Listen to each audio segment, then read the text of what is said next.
Hi, everyone. In 1932, Americans went to the polls to cast their ballots for the President of the United States amidst the worst economic downturn in history. The Great Depression had battered the country, leaving over 15 million people unemployed.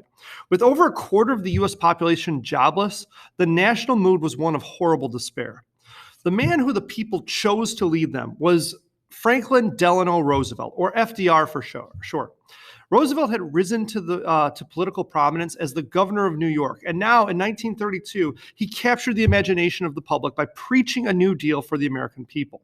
The New Deal began as a vague series of promises to improve the lives of the people. However, over the course of FDR's administration, it would begin to take shape with the help of reform-minded advisors such as FDR's cabinet and the Brain Trust. Now, the Brain Trust was a group of intellectuals, many of them college professors, who worked with Roosevelt to develop the policies that collectively became known as the New Deal. From the start, the New Deal was less a comprehensive plan and more of a series of experiments designed to battle the Great Depression. Some of it worked and some of it didn't, but all of it would redefine the role of government in the lives of the American people and establish a limited welfare state within America. When Roosevelt was inaugurated in March of 1933, he faced perhaps the greatest crisis in American history since the Civil War. The Great Depression was in its third year, and many wondered if it would ever end. Indeed, the Great Depression threatened to upend American democracy itself, and there were fears that fascism or communism would take over in the United States. Franklin Roosevelt seemed uniquely suited to handle the challenges of the Great Depression. First, because he had overcome struggles within his own life, most notably a bout with polio in 1921 that left him paralyzed from the waist down. Recovering from polio had humbled Roosevelt and instilled in him a strong sense of compassion and determination. FDR was also aided by his wife, Eleanor. Eleanor Roosevelt would become the most active First Lady in American history. As the conscience of the New Deal, Eleanor Roosevelt traveled across the country, visiting government institutions and New Deal program sites. She served as the eyes and ears of the president and pushed the president to take greater measures to help all Americans, advocating for civil rights for African Americans, promoting additional aid to the poor, and championing greater inclusion for women within the government. She would regularly hold press conferences in which she only invited female reporters, since female reporters were not allowed at the president's briefings. And Eleanor Roosevelt wrote a weekly syndicated newspaper entitled My Day, which gave her a platform to discuss topics that she cared about. Eleanor and FDR's political partnership would greatly influence the programs created by the New Deal.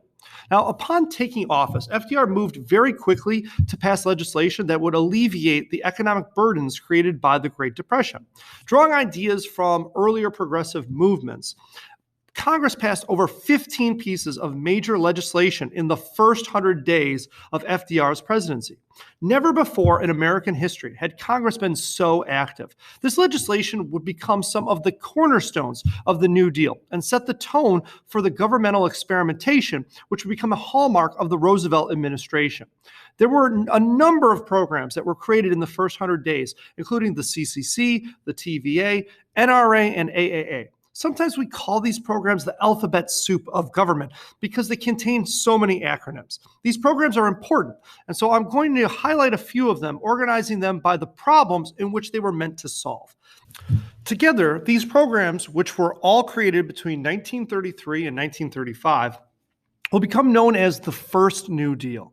We will discuss the later New Deal programs in another lecture. So perhaps the most immediate crisis facing the country in 1933 was the collapse of American financial institutions. By 1933, over 5,000 banks had failed and 9 million savings accounts were wiped out in the process. The nation had grown to mistrust the banking system, choosing to hoard money and hide it under their mattresses instead of depositing it in savings accounts. If FDR was to get the United States out of the Great Depression, he would first have to restore the faith in its financial institutions. One of the first acts that was passed by Congress as part of the New Deal was the Emergency Banking Relief Act, sometimes referred to as the bank holiday.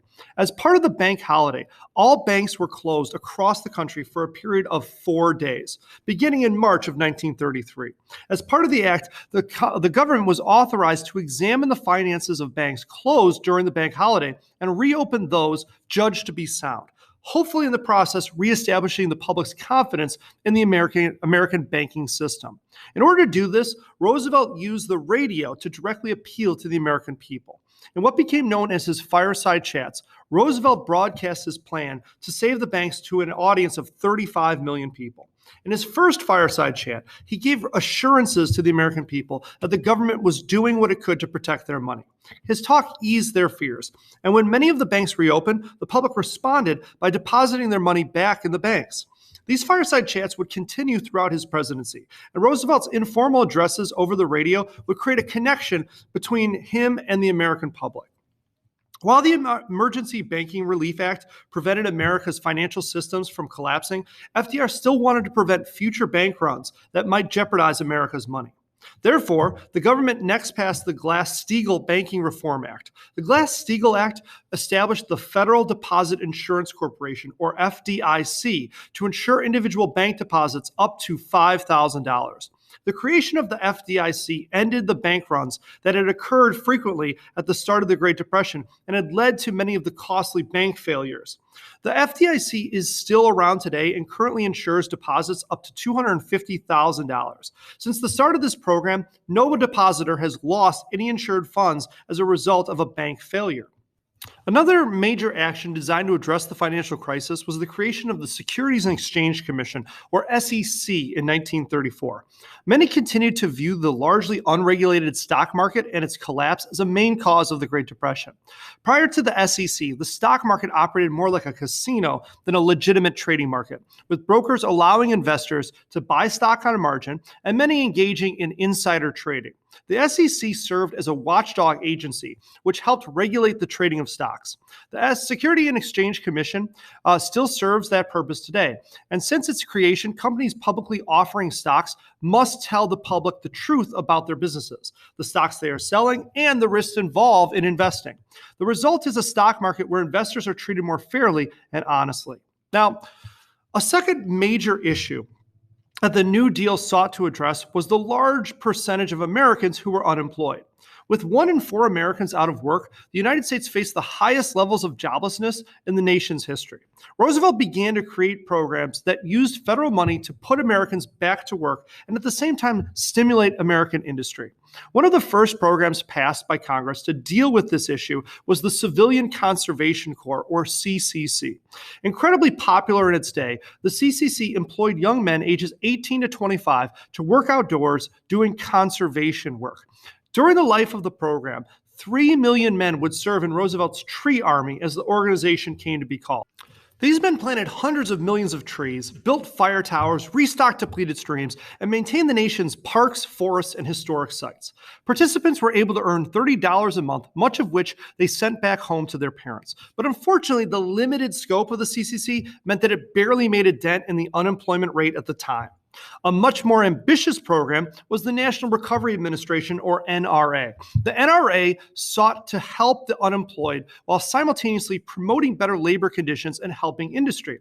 The main idea behind the NRA was that the government, businesses, and laborers would work together to establish fair competition among all of the different parties. The hope was that the NRA could work with businesses to keep wages high while at the same time keeping the prices of their products low.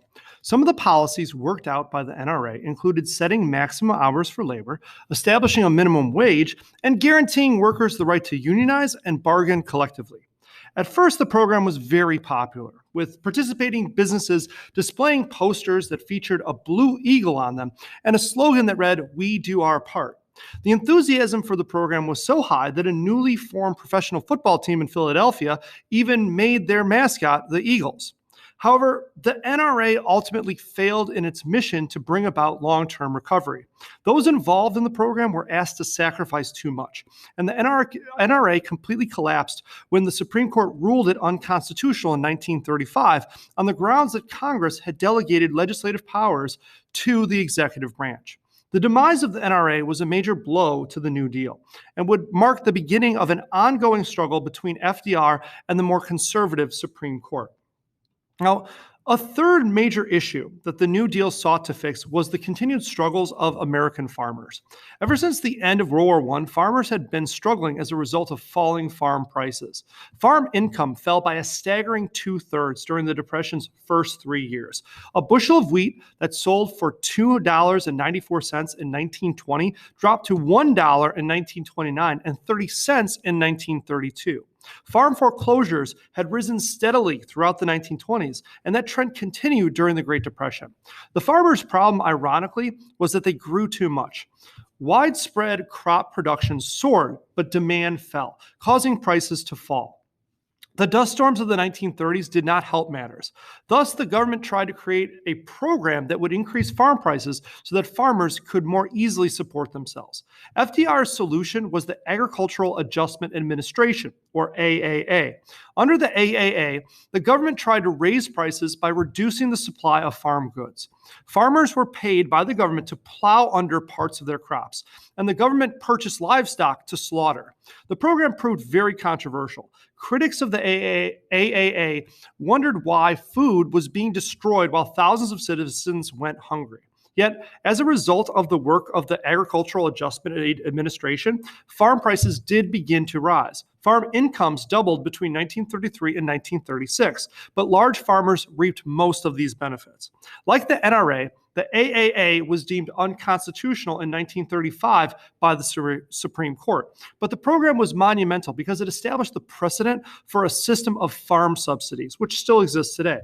Now, the defunct AAA was replaced by the Soil Conservation and Domestic Allotment Act of 1936, which helped prevent overproduction of farmlands by paying farmers to plant soil-conserving crops or leaving some parts of their lands completely uncultivated. Another law that was designed to help Americans in rural areas was the Tennessee Valley Authority, or TVA.